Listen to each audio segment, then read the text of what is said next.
everybody. Welcome back to the Edge Report. It's Chris Moeller, and today I've got with me the one, the only, Jeff Frick. Jeff, welcome to the show, man. Thank you, Chris. Great to catch up. It's been a little while. It has. So we're flipping the microphone today. You're always the guy that's on the floor with a microphone asking the questions. So today we're going to flip it around. This should be fun. It's a little. I don't get the opportunity quite to prep like I do when I'm the one kind of driving the ship. So I'm excited for it though. A little different opportunity. Yeah, well, I love it. I appreciate you coming and exploring with us today, and it should be fun to flip the script. So, what you been up to? Where you been? What you been doing? Just been on the road, actually. You know, when COVID hit, it was nice to get off the road for a while. I used to be a road warrior, go to events all the time, and haven't done it for a while on purpose, except like Bay Area events. But finally, you know, the running remote community, so many of the people that are in that community have been on my podcast. And last year, I so tried to justify a trip to Portugal, and I just couldn't do it. And then this year, they were in Austin last week, and I reached out, and I had to go. So I was very excited to do a great little collaboration with the team there, and was able to set up and get some interviews, both from folks I've had on the show before, as well as some new folks. And then just serendipitously 2 weeks prior to that, Atlassian had their big show. And again, it was in Anaheim. It's hard not to find justification for me. You know, I can just throw a bunch of crap in the car and drive down there. So got to go to the Atlassian team show. Again, thanks to Service Rocket for giving me some space to set up and actually do some interviews as a one-man band at a trade show. You know, I used to do that many times. And so it was kind of fun. But now the good news is I got some interviews to process. So I'm excited to drop some episodes. You know, I slowed down a little bit over the holidays. And someone was giving me grief saying, "What's going on with the podcast? You're not publishing stuff." So now I'm excited. I got a bunch of video in the can. So I'm just working away processing video, which is something I love to do. Man, I love that. And so, you know, what Andy's doing at Atlassian is amazing. And what the running remote team is doing, I had huge FOMO last week. So I've been around the circuit a little bit myself, and I sort of follow the same sentiment of view there. I kind of stopped exploring a lot of conferences for a while too. So when I saw, I think maybe who was my tribe all in Austin at the same time, I thought to myself, man, I've been 2 heads down building stuff. I need to come out of the clouds a little bit and get back to that community. So I did see that they're going to do it again next year in Austin. So same bat time, same bat location. Very warm, of course, in Austin. And but yeah, so you know, you don't have to fly over an ocean to get to it next year. So it was definitely a great opportunity. Probably half of the people that I had interviewed, I'd met in person at some point in time. Thankfully, in the Bay Area, you know, a lot of people travel through, so I try to meet them when they're out here. And then half I'd never met before, like Phil Kirshner. So it's always fun to. And it's such an interesting way when you see people that you've developed a relationship online. I mean, it's immediately walk up and give them a big hug. You know, you recognize their faces, you recognize their voices, you recognize their tone, you recognize the way they move and stuff. And so it's really cool to finally, you know, get up and give them a big hug. It's awesome, isn't it? It's like when you and I met for the first time at Purposeful That's right. Intent. I was doing a bunch of the on the road shows with Simon, you know, helping sort of facilitate some of those conversations. And, you know, Ali Strickland was doing a bunch of work with the event planning side of things and meeting Brittany. And, you know, it's the same thing. Like you said, I mean, meeting these people for the first time in real life when you already really, truly have established a relationship with them is amazing. I remember first time I met Phil was at Cornet Global in Chicago. And I didn't realize that he was like 5. You know, I'm not the tallest dude in the world, but I don't think I'm short either. And I was just like, I saw him walking by and I'm like, holy crap, dude, Phil's tall. Yeah. Well, I would see him in group pictures. I was convinced he was standing on an apple board, you know, on an apple box or something. But no, he's a big tall guy. So yeah, great to see people in person. Yeah, I saw the great picture with you and Chase Warrington and Darren Murph. Who else was in that picture? Maybe it was just them. It was that picture, Sasha Connor, Sophie Wade, Brian Elliott. I think I did 14 interviews. Justin Harlan, Ryan Anderson, JJ Reader. I mean, the list is long. It's pretty interesting. My last interview of the day was with Liam Martin, who's one of the, you know, founding people behind Running Remote. And he said specifically when they created this event, they were really looking to create an on-prem community place for these groups of people, and some of the names that we just been mentioning, who have been very involved in remote work and very involved in distributed work. But where's a place that they come together as a community? And he really nailed it. They had 2 stages going, I think every 20 minutes or so on both stages. A lot of panels, a lot of folks and names that you would recognize. Even Nick Bloom showed up in person. Nick usually shows up as the big On the head on screen, the wall. Exactly. I he's was the teasing him. avatar. I was He's like, the "You're avatar of the here." He event. goes, "I saw that picture of me as a big head on the wall. I decided to come." Nick was there and gave his spiel on the updated research about what's really happening. So yeah, it was a great time. Good, good. Well, I'm excited to see that through all of the experimentation and exploration of the industry, that tribe is sort of congealing, if that's the right word. Yeah, Like yeah. it felt right for me at 3 of my trustees for my Pathway project, Darren and JJ and Sam Rosen. I'm not sure if you had a chance to meet Sam I Rosen. did. I did meet with Sam a little He bit. was there too. So I was like, wait, 3 trustees of my board are in the same place. 20 people that I consider to be close connections on LinkedIn, including you, are all there at the same time. And I'm not there just to break bread. Like I said, huge FOMO for me. All right. Well, we'll see you next year down there. We'll see you Yeah, next year. yeah. I'll definitely show up for sure. What were you doing with Annie Dean and Atlassian the week before that? What did they have going on? So they have their big show. It's called Team 25. I think it's 5,000 people in Anaheim. Very much a similar vibe. Ironically, before I got in this space, I worked for an Atlassian service provider and was dealing with, Jira implementations replacing Bugzilla. And so I kind of got to know Atlassian, nothing about future of work, but really just kind of their unorthodox way that they've always done work and the way they always think. And, 2 guys out of Sydney, who didn't need venture capital money. They had a really great go-to-market plan of selling $10 licenses. 10. The original thing was 10 seats for $10, and the $10 went to like a school in Africa or a library in Africa or something. It's like, who wouldn't throw their $10 down? So got a little exposure to them before, but they continue to really drive it. It supports the tools in which they sell, and they've got Loom and all these other things. But the big news is really this dream of a unified knowledge management platform that represents an organization, which BI vendors have been talking about forever, is really getting closer and closer and closer. Atlassian's in a unique place because of their suite of products that they have as close to a unified data set as you can. So there's that piece.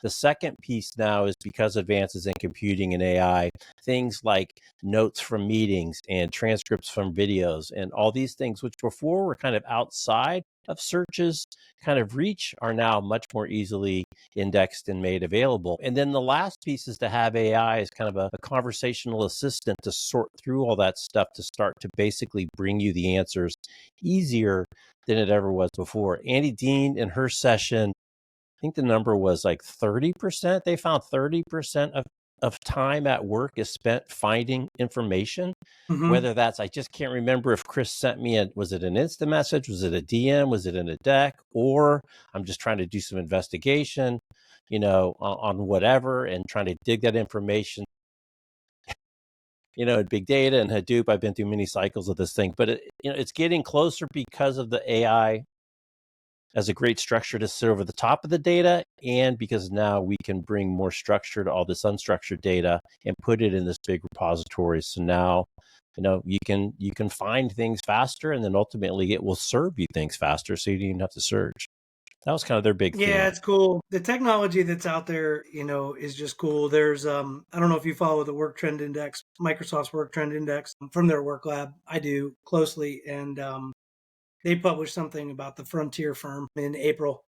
And it's funny because it was basically the structural organizational structure of what we've been building for the last few years at Orion Growth for whatever. We're tinkerers. So, it's just funny when you start to think in terms of mesh and vector databases and interoperability and persistence in composability and systems, you pretty quickly move to, wow, nobody's really doing this Yeah, yeah, because you've got disparate systems and you've got inconsistencies in data or you've got compatibility issues or whatever. But that persistence, once you get inside of a data sphere, and being able to have persistence across the vector database and find information quicker. That's like one of the biggest nuts to crack, right? With agentic design. And Right. agents just do it better. And we humans need to realize that there are reasons for machines, and those machines are because those machines do things better than we do. Right. I had Jessica Reeder on, JJ Reeder, and she, of course, was with Darren, the original part of the original team putting together the original GitLab remote book playbook. And she's now at Upwork, and they just did a big kind of AI implementation around some of these tools. And, she just talked about the hard nitty gritty work of deciding what goes in, what doesn't go in. And I said, did you add a new tool? Did you get some better APIs? What was your approach? And they got a new tool that had the features they wanted, and they said they decommissioned a lot of tools. So, she said it's great and beautiful, but it's just, at the end of the day, it's a lot of hard work for people deciding what needs to be in, what doesn't need to be in. And then, of course, there's also, the security and, who needs to know what, and the degree of transparency in different organizations, varies widely, both culturally as well as, the rules of the road and what they have to protect. The other, I think, really interesting theme from this community that's kind of morphing, and Brian Elliott was really the first one to kind of point it out to me specifically, is that the same behaviors and characteristics and activities that enable an organization to effectively support remote work or distributed teams is exactly the same as what it takes to basically build a team that's going to drive better AI adoption. It's risk taking, it's experimentation, it's agency, it's trial and error. And so I think it was actually JJ again in my interview with her. She said the remote first companies who have adopted, documentation first, digital first, really good communication, writing everything down, don't answer a question, write it down in a doc and then share the answer, are going to be way ahead of some of their peers in widespread AI adoption within the organization, just because they've got the practice of some of these behaviors that are consistent. So I think that's a really big good news for this community. We didn't spend time talking about RTO. I refuse to talk about days of the week. It was really more about that. And then the piece I know, you get involved with on the real estate side is, what's the new role of office? What's the new role of space?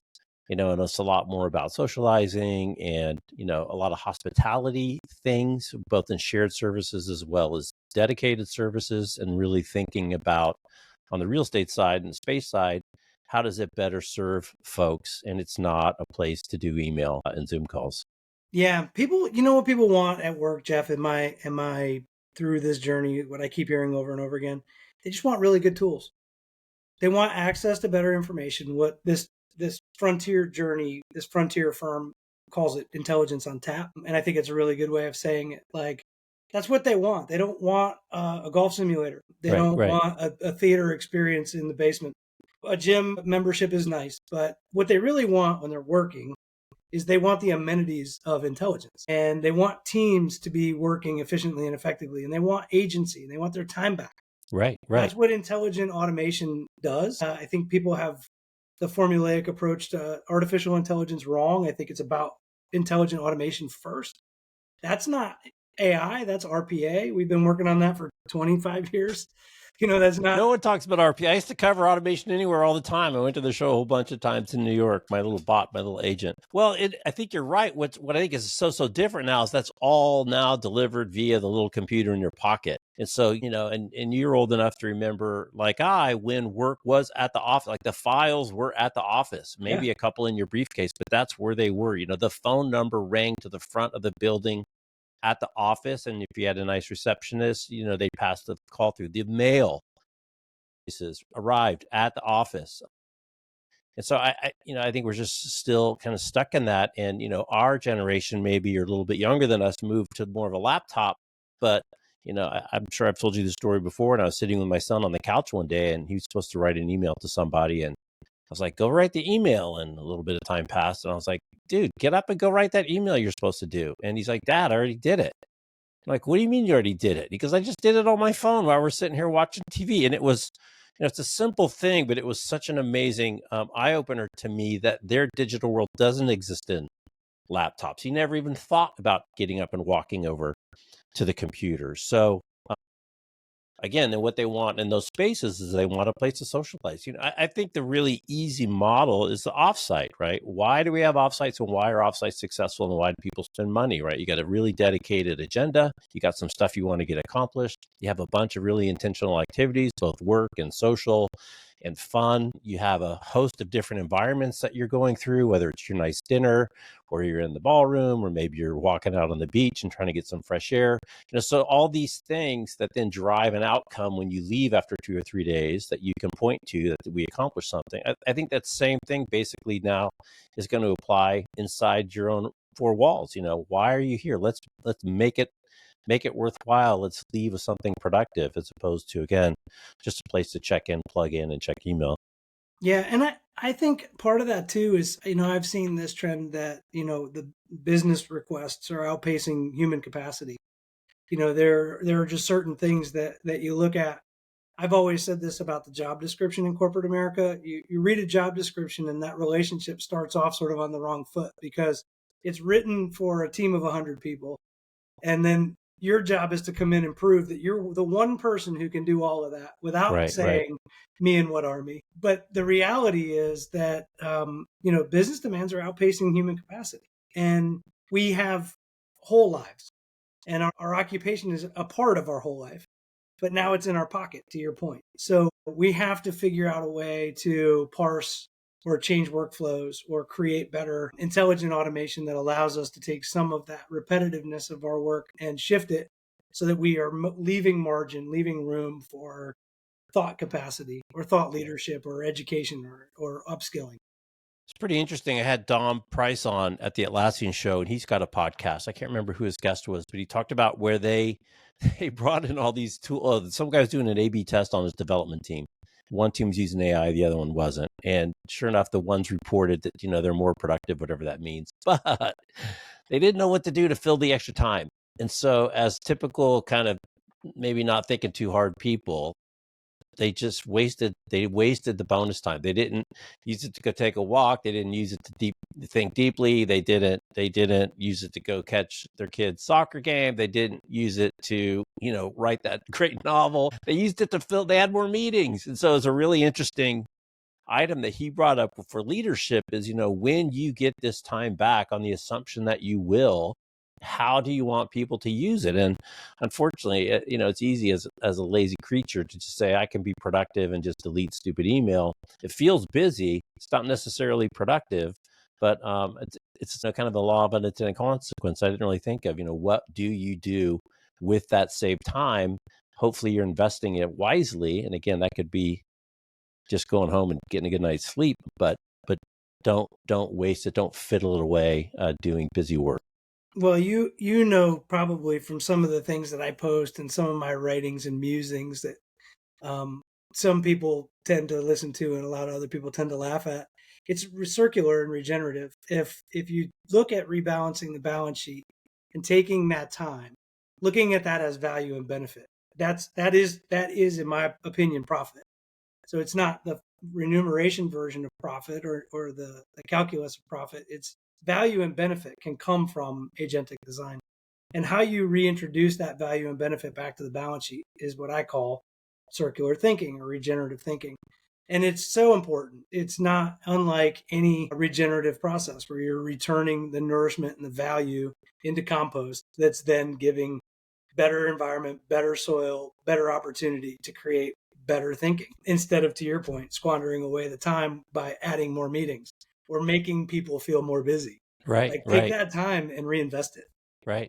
I was telling Dom, I was like, dude, I got the great feature for you. What I want to know is of the 1,000 things that I can do in the next hour, what should I do?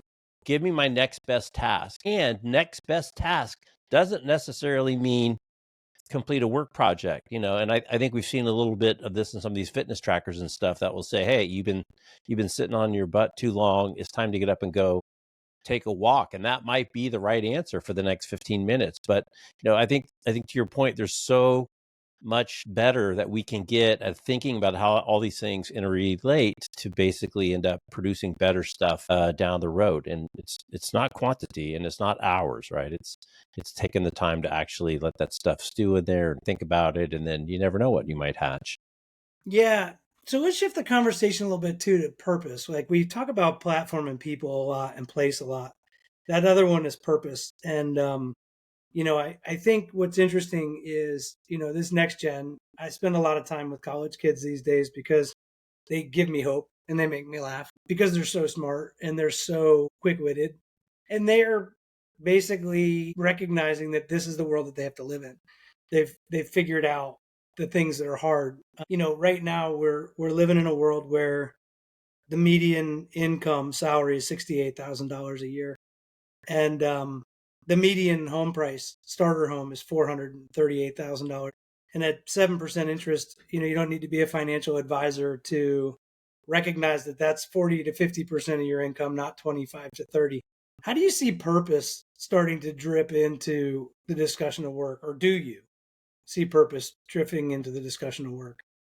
I think purpose is super important. I think the why is super important. Simon Sinek said it first. One of my favorite examples, talking to Kate Lister, is she talks about Robert Kennedy or JFK talking about to a janitor, saying, "What's your job here?" And the janitor said, "My job is to help put a person on the moon." Right, a janitor in the White House. So I think it's tremendously important. What's weird is you say that we're in this weird kind of demographic thing, and I know you're a big fan of paying attention to demographics and these mega trends. And Pierre Nanterre, the former chairman at Accenture, said, there's demographics and all else falls from that. And we've got this weird thing where we know in most developed countries, the population is going down. It's starting to hit an unsustainable amount. So there's not going to be enough people to do the jobs. When I go to a robot show and I see a robot for a restaurant, you're like, what is that? And like, there's no people in the food service industry.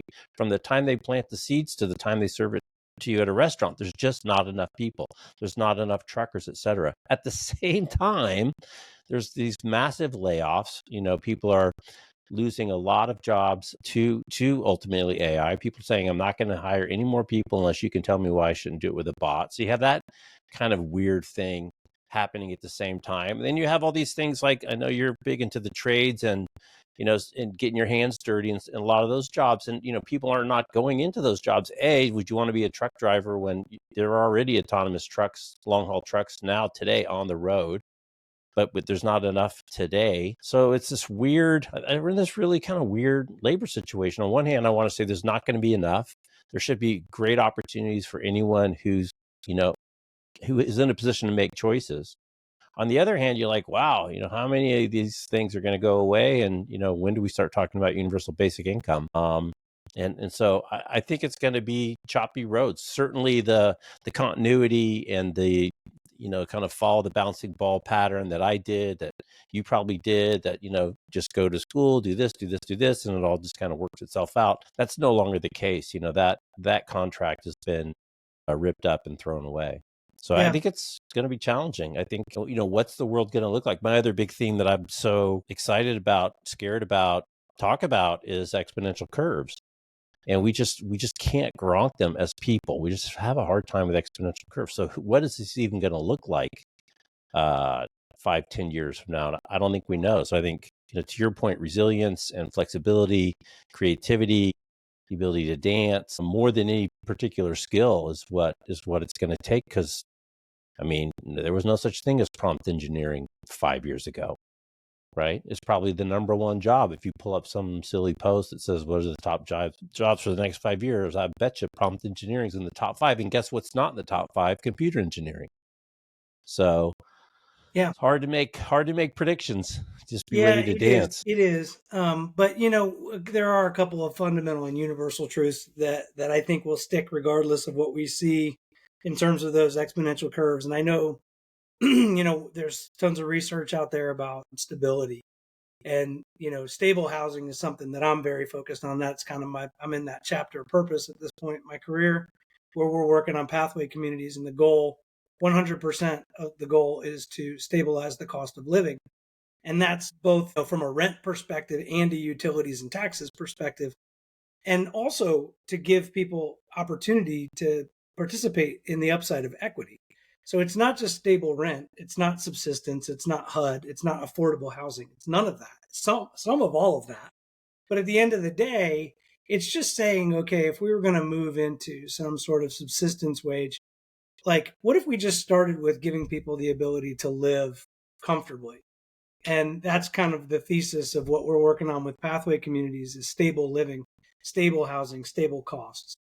Right, right, And especially for that early period, say 20 to 30, for civil servants, if you've decided that you want to be an educator or an artist or a musician, a first responder, nurses, teachers, that kind of thing, people who know that they're getting into a profession for purpose rather than profit, right, like stabilize their living, because that to me seems to be the cornerstone of community. I want good nurses.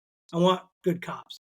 I want responsive first responders. right, right. So it seems to me like that type of purpose is a good place to start with the future of work.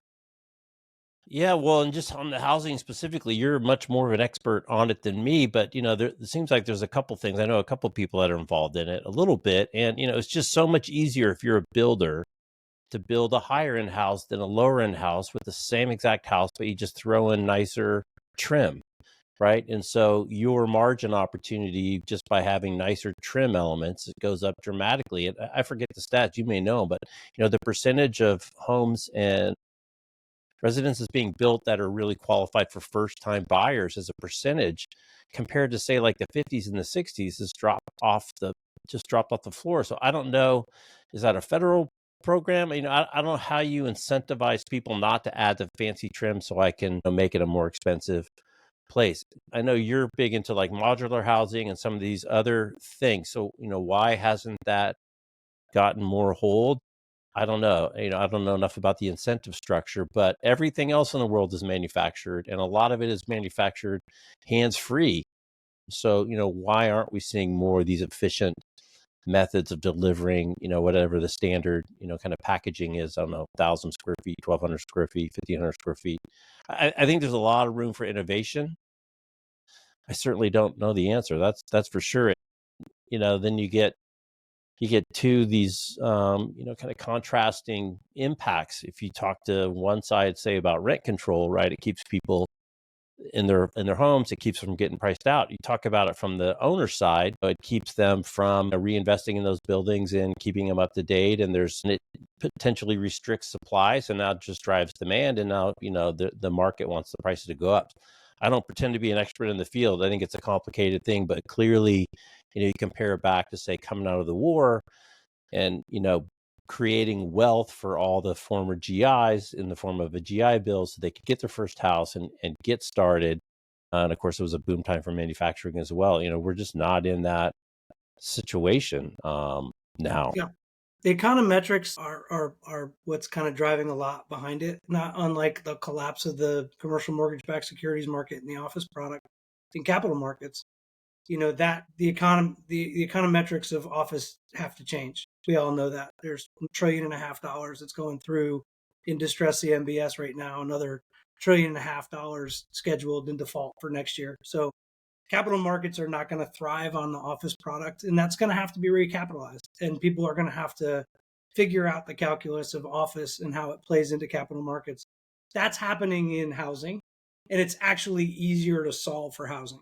That's why I'm where I am. As an Yeah. entrepreneur, my job is to see around the corner and try to solve problems. And the easier of the two problems is residence, because there's lots of different types of residence. There's micro, there's studios, there's apartments, there's weekly hotels, there's townhouses. There's so many products in the residential world. And there's like a couple of products in the office world. You get like used to be like before co-working and before you could have a work club, you had two choices really. You kind of had month to month, or you had triple net long term, or you had full service. And then ABC, right? Based on what you could afford and based on what your function was and what your role needed to be for your employees.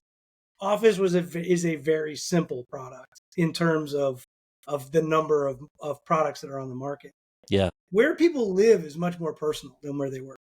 Yeah. So And I don't know. I mean, how much of it, again, you probably know the stats better than I, but, one of the big trends that we've seen over the last several years is this consolidation into smaller numbers of companies controlling everything. So just to pick on social media for a minute, right? For every ad that Facebook serves today, there used to be, a local rag in every community. You had local riders. It was paid for by the local car dealer and the local grocery store and the local furniture store. And so that money moved around and stayed close. I know one of your concerns, and I share it, the fact that service workers, be they firemen, policemen, or teachers, can't afford to live in the communities in which they work because that money is not staying in those communities and moving around from one pocket to the other. I mean, it's not even leaving. No one has ever expressed to me or done a study that I've seen what happens when the concentration, say, of all that, let's just call it classified ad spending, is now sitting in a bank account with numbers on a page at Facebook versus circulating through all those little local communities. So, I think there's some bigger issues kind of at the community level for some of those sustainability levels, not sustainable like economy or like the environment, but sustainable like the economy that keeps those things going. And I think that's another thing, that there's kind of the breakup of these multi-level, multi-dimensional kind of neighborhoods where I've listened to a few of your podcasts. You run into the teacher at school, you run into the fireman at the softball game. And these things don't happen as much anymore as things are really getting stratified. Yeah, and it's so important because the cornerstone of community is to have all of the service functions at least at a base level handled. And when I think about a firefighter, those that respond to the call when we need them the most, as a taxpayer, I think there's no way I can pay them 150 grand. We can't just double their salary and think that that's sustainable. Do they deserve it? They deserve $450,000 a year, more, $1 million a year. They put their life on the line and don't question and respond when the call is coming in. So there's no value that to me, there's no financial compensation that fits with that. And that's why I think sort of starting with that universal wage or subsistence living, like let's give them stable housing. That I think we can do. And let them participate, even if it be a co-op form of econometrics, where they're participating in the upside of equity, where we're stabilizing them from, say, 20 to 30 years old. And if they have access to financial planning and financial advisors, and they have access to digital equity, where they can be doing things like learning and building in agentic design and understanding new concepts and emergence, then by the time that they move through this pathway community, this concept that we've created, they should easily have 20% to put down on a median home. And they should be well qualified buyers at that point. And so, there are ways to engineer these things, socially engineer these things such that they're not predatory right from the very start. Right. And that's right. part of the problem, is that we have an American dream that is based a lot on legacy systems that tend to be extractive. And it's, sorry, I didn't sign the mortgage. You did. And so many of these things now, before you get into childcare, before you get into buying your second car, before you think about the fact that your taxes and insurance are going to increase and the maintenance on your home is going to go up. You haven't thought about any of that, and you've already put, because the world has told you the best investment vehicle you'll have is your home, and you've already made that decision and commitment. It's like, boy, it just seems like we're starting off on the wrong foot, younger and younger and younger. And maybe if we just allowed that younger generation to express what their American dream looked like and build for them instead of building for us and building the systems that we used to know and love, maybe we could potentially both benefit from it. I don't know. It's a theory. Yeah. Well, and just, shared assets versus holding assets. I think the younger people have a very different thought around that. I mean, you would have never thought of using a ride share when you were 16 years old, and your car, I could just tell because you're probably similar to me, represented your freedom because you could now leave your house. That's not the way it is anymore. They're very comfortable with shared assets, whether that's an Airbnb, whether that's an Uber or whatever. And the freedom and the world exists on their phone in their pocket when they're 12, not when they're 16 and get a car and they can drive 100 miles away to the big city or out in the country. So, I don't know. And, and also, kind of the big house, with a lawn with 3 bedrooms and 2 baths, is that, to your point, is that the American dream? Is that sustainable? Is that really what everybody wants? I don't know. I think that's kind of an old paradigm. And you go no further than, a lot of the big cities in Asia. Go up to Vancouver, British Columbia, in terms of, high density as an alternative way live and an okay way to live. And there's cool and creative ways that you can do a little higher density, as well, with these things kind of mixed in. So the affordability is a big issue, though, and it seems to also be a supply side, although I think that's probably very regional. I'm sure there's probably places with more supply than they know what to do with. And that, that was kind of the dream of this remote work. Can people now live in communities that aren't so close to where the money is and get jobs and, kind of revitalize some of these smaller communities that have had manufacturing leave, or, there's just not a lot of great opportunities for young people within those communities. Yeah, I'm squarely in the hotbed of that, right? So opposed to lean, we have a ton of government investment that is pouring in. And we have Appalachian Regional Commission, which has a program that's called the Arise program. And their job, and has been the vision of Washington, D.C., is to come back in and restore some hope to rural Appalachia. And until you see how bad things are in rural Appalachia, it's real easy to not think that it happens. But now we're onto multi-generational poverty. The coal mines are very much a thing of the past. Fracking has kind of come and gone. So even if we do change energy policy back to coal and fracking, the labor now is 2 generations past. So you're looking at places that are heavily relying on Social Security, disability, a lot of dependencies, substance abuse, and not a whole lot of hope. But in that same regard, a dollar goes pretty far. If there are systems that can be put in place, whether they're social structure systems or responsible economic development, you can go in now with remote work being a thing, and with Starlink and low orbit satellite, low Earth orbit, can work from anywhere. All of a sudden now, they might be able to get a townhouse if there was a product that was an adaptive reuse product in an old factory in a small rural town. And they might be okay with that. That product's not on the market right now. So we don't know what the demographics would be. We don't know what the economic impact would be. We can only infer. But it's certainly a whole lot different going and buying 150 acres in rural Appalachia than it is, say, in Silicon Valley. Right. But then you're Starting with 150 different acres away economics. from getting hot coffee, though, right? So that's the other kind of counterbalance. If people are coming from those neighborhoods, they're going to want at least some level of amenities or expected amenities. And then I would also imagine too, like, how far is the airport? When you do have to go, is there an airport an hour, hour and a half, 2 hours, 3 hours away? So it will be interesting to see. There's so much money running around. The private equity firms are busting at the seams. The venture capital firms are busting at the seams. The issue seems to be, though, it's just so concentrated, and they're just continuing to just chase more money. That I had an interview with Dave Potrick, used to run Schwab, and we talked about triple bottom line accounting. He's like, that doesn't fly on Wall Street. That doesn't fly with any of the bankers that I've ever known. There's one scorecard, and we're all chasing the same scorecard, and it's unfortunate because you see, what the pursuit of that to the neglect of everything else does, and it destroys companies, it destroys lives, it destroys a lot of things just to squeeze a little bit more blood out of that turnip. It's not pleasant to see.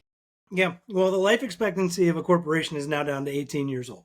So, the full life cycle, start to finish, if we decide that we want to create a publicly traded company, is 18 years. And that's kind of crazy because the life expectancy for humans continues to increase. Even if we do have cuts in NIH money and research doesn't back that, for every $10 billion we spend, we gain another month of life. Well, do you know Ray Kurzweil's mortality escape velocity?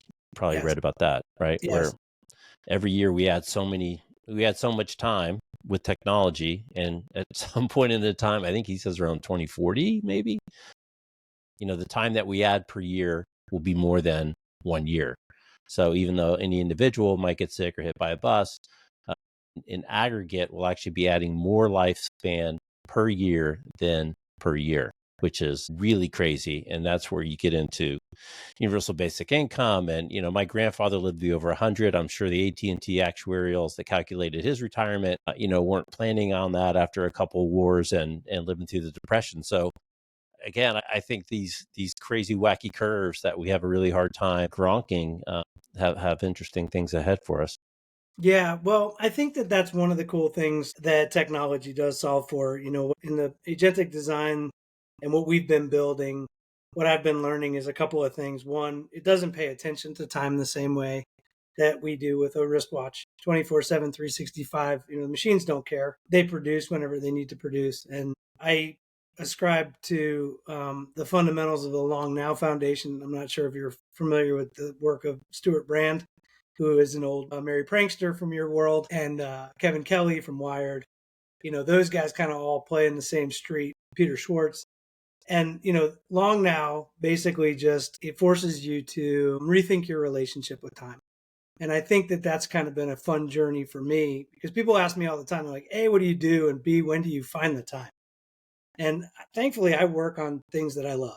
Like Right, I'm right. propelled every day to get out of bed. I don't dread a minute of what I love doing this, because we're having important conversations around important topics and building for tomorrow right now.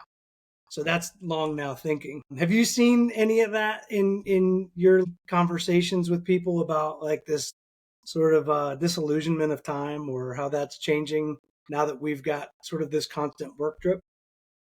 Not as much in the context of time, but more in the context of life and abundance. I was just going to say, I interviewed this guy. I was looking up his name, Bert Borch. He's the founder of a robot company called 1X Technologies, and he started it after he was doing work in college with senior folks and helping them. And he found that when he would show up to empty the dishwasher, mow the lawn, whatever, they had already done the chores. They just needed somebody to talk.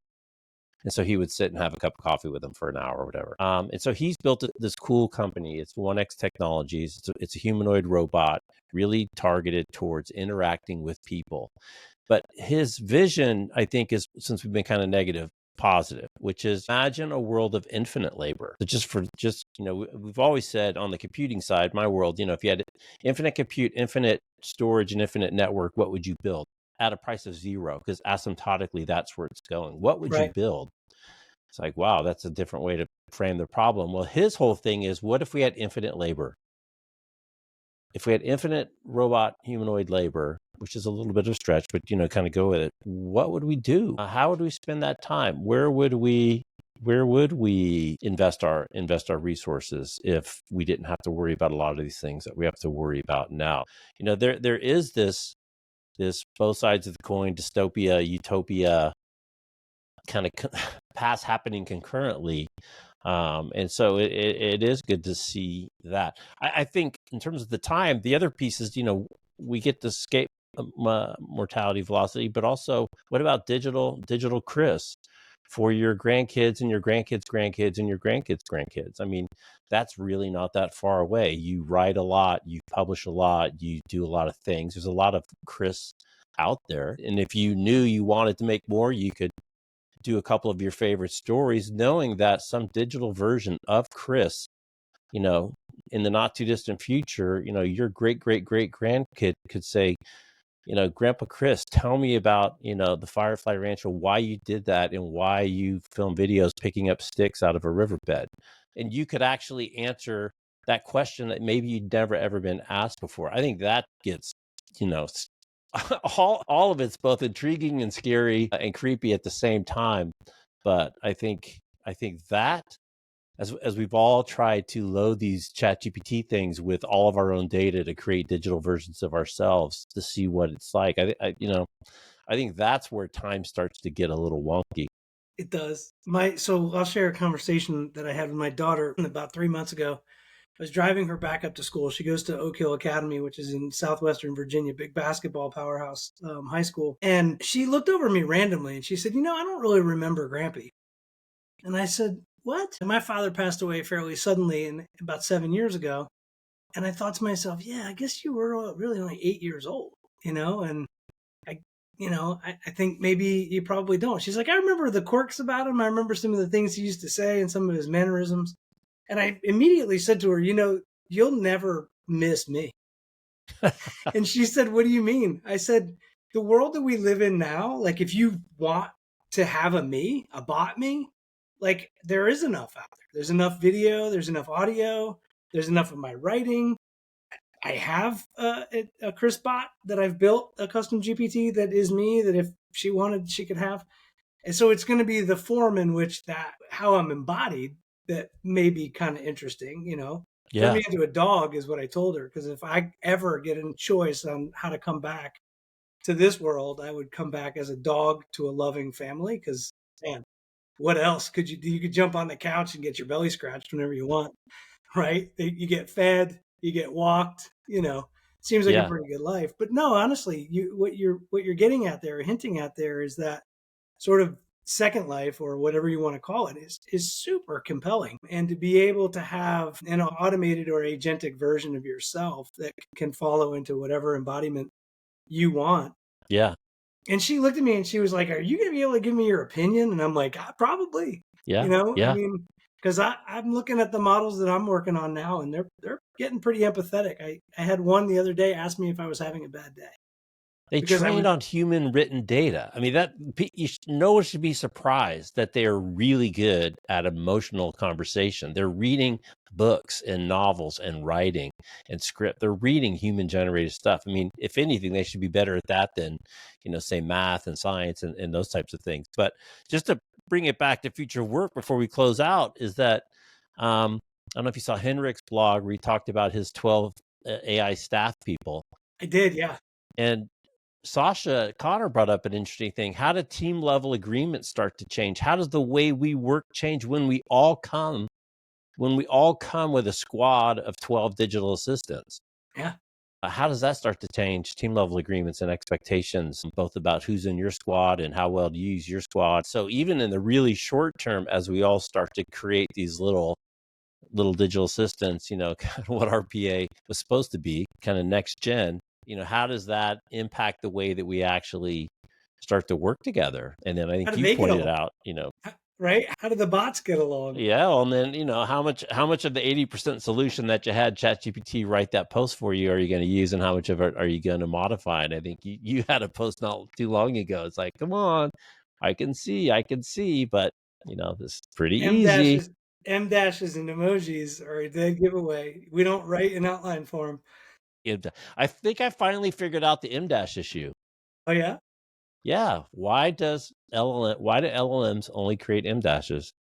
is this a And I don't joke? know the answer, but I have a hypothesis. It's because they work in tokens, and tokens are 3 to 4 character bits.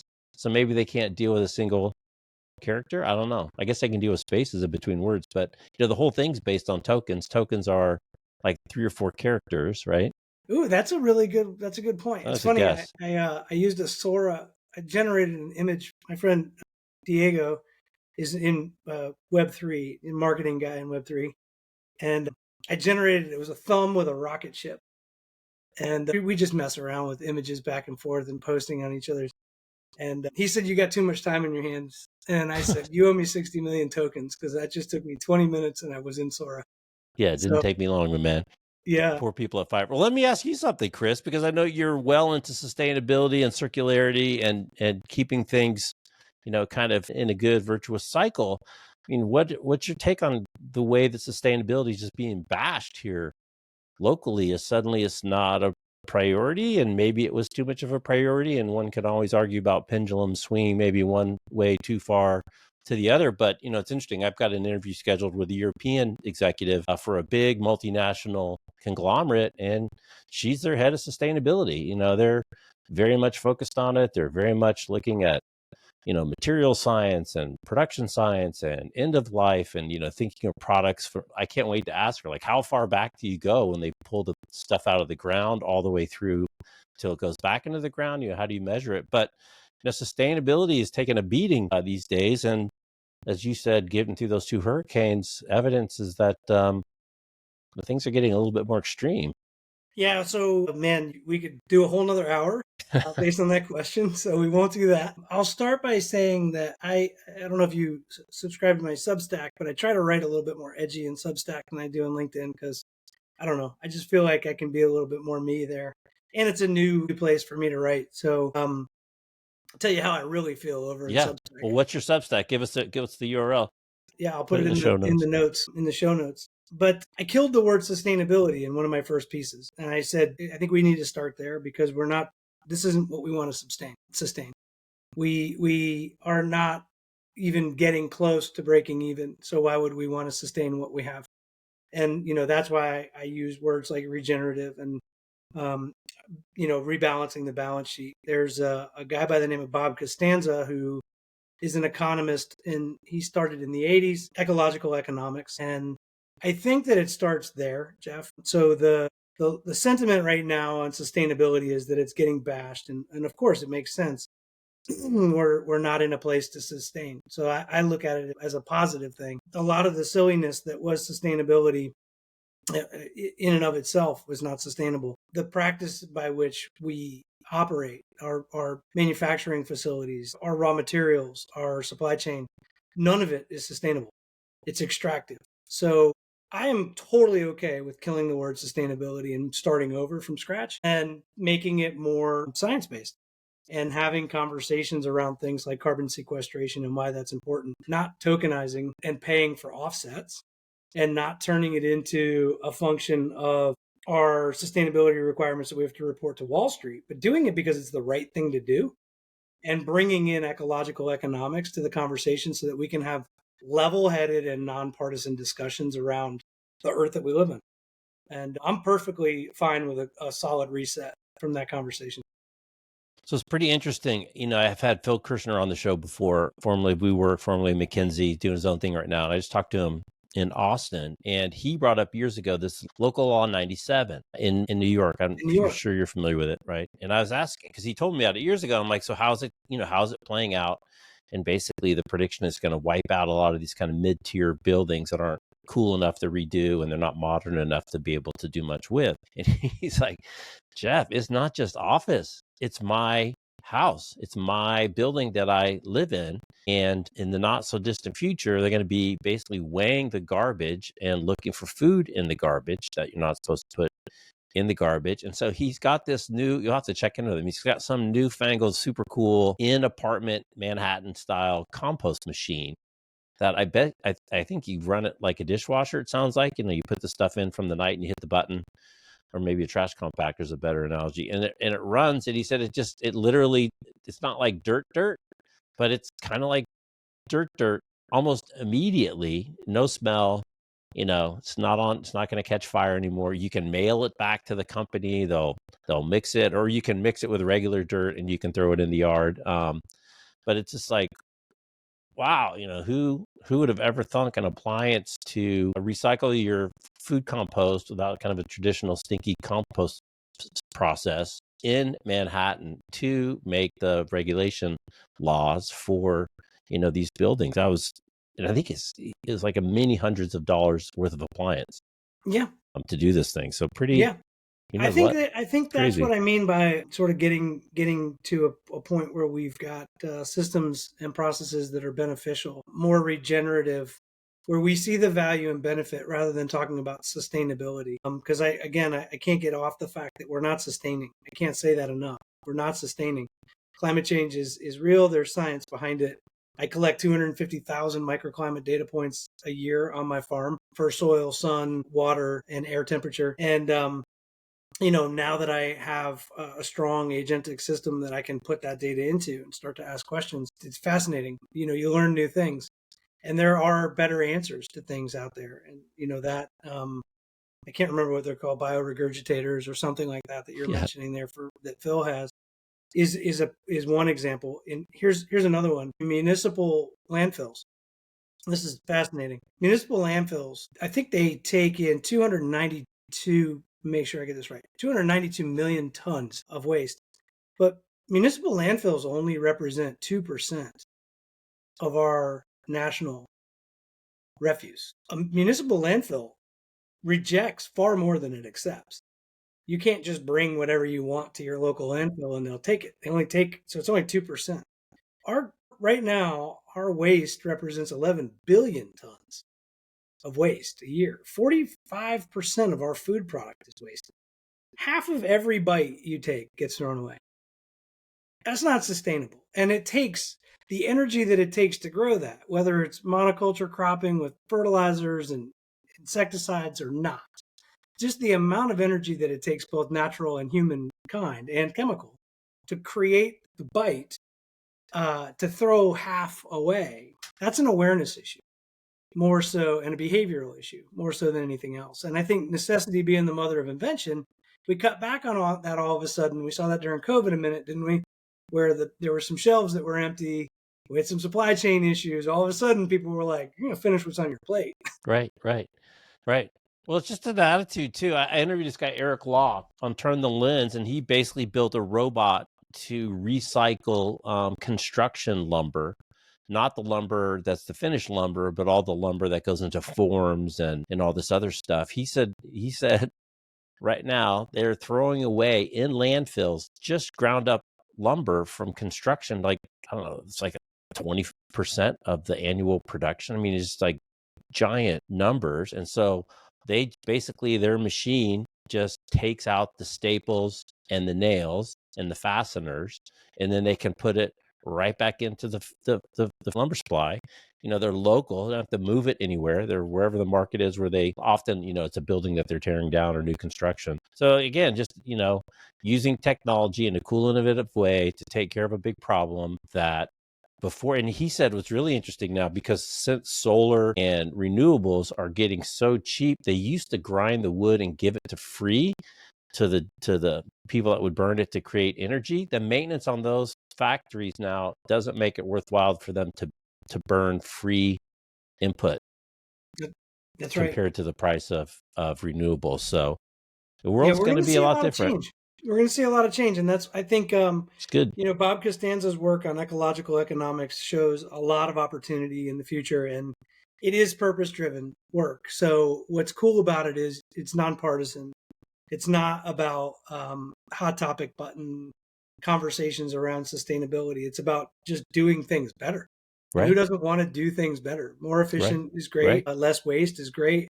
It doesn't matter which side of the aisle you're on. So I welcome the conversation to shift from sustainable to regenerative. And I think that once we start to move a little bit more towards that regenerative process and have some purpose in our work, I think we're going to be stepping into the right circle, the right cycle for our next gen. Well, this was fun, man. We're dead on an hour. I do have one question I got to ask you. Of course. 3 adjectives. You have to choose one. All right. Which one you identify with the most? Would you identify with being a maestro, a maverick, or a misfit? A maestro, a maverick, or was the last one a misfit? A misfit. I got to go misfit. Okay. Well, maestro, I wish I was that good at orchestrating everything. I think there's a lot of forces orchestrating a lot of variables that we don't know. So I don't know that I'm that good of a maestro. Maverick, I can't help but see Tom Cruise back from the original. Little Top Gun action. Back in 1980 something, when I looked a little bit more like him when my hair was less gray. So I don't think I could quite live up to Big Tom and his crazy stunts. By the way, the video of him practicing for the Mission Impossible jump the motorcycle off the cliff video is unbelievable. His training for that. So I'm going to go misfit. I'm going to go misfit. I kind of my own thing. I think I don't think life's that complicated. I think it's pretty simple, and I think most people are pretty simple. I think if you take kind of that attitude, you can sit a lot of places where there's a lot of complicated stuff going around and just kind of see what's really happening. I think people are pretty simple. The good news is that the misfits also tend to have the best parties. So thank you for sharing your time with us today. Appreciate it. Thanks for having me on. Yeah, this was fun. It was nice to flip the mic for a second. I love interviewing the interviewer, because I think sometimes the person in the room that has the most worldly perspective is the one who's asked the most questions. So it's nice to be able to flip the mic. Well, thank you. And I have a feeling maybe I'll be seeing you in Austin next year, if not before. Well, let's make it before. We'll figure out a reason. Maybe, okay. And I've been toying around with the idea of maybe getting some folks up to the farm to kick it around for a little while, maybe do a mastermind or something. So more on that. You got to give me a quick update on the recovery, because I know you've been tracking it closely.